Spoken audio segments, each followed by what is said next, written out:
Salut! Dans cette capsule, je vais te montrer la fonction dictée ainsi que la fonction traduction. Word met à ta disposition l'outil dictée qui permet de rédiger plus rapidement ton texte à l'aide d'un microphone. Dans l'onglet Accueil, Voix, clique sur Dictée. Dans la fenêtre qui s'affiche, clique sur la clé à molette pour t'assurer que c'est bien la langue dans laquelle tu souhaites parler.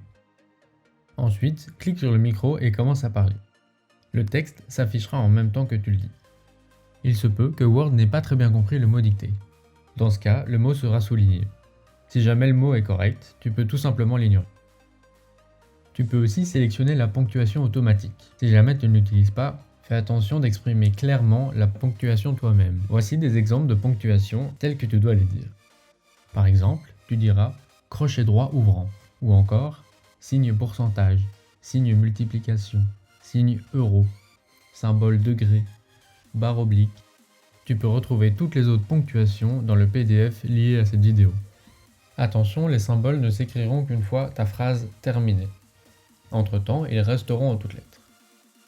Autre chose très importante, il est primordial que tu te relises après avoir utilisé l'outil dictée, car des fautes vont automatiquement s'y glisser. Par exemple, tu pourrais avoir des fautes liées à l'accord, mais encore simplement un mot qui en remplace un autre. Intéressons-nous maintenant à la traduction. Dans Word, tu peux traduire une partie de ton texte ou le document en entier. Dans l'onglet Révision, groupe Langue, sélectionne Traduire. Un onglet s'ouvre. La langue source est la langue de ton document et la langue cible est la langue vers laquelle tu souhaites aller. Clique sur Insérer pour un morceau de texte ou Traduire pour la traduction complète du document. Un raccourci est également possible. Pour ce faire, il te suffit simplement de sélectionner le texte, de faire un clic droit, de cliquer sur Traduire et le résultat sera le même. Encore une fois, attention, il est très important que tu relises le texte qui a été produit. Pour ce faire, tu peux par exemple inverser la traduction afin de regarder si en français ton texte a toujours du sens.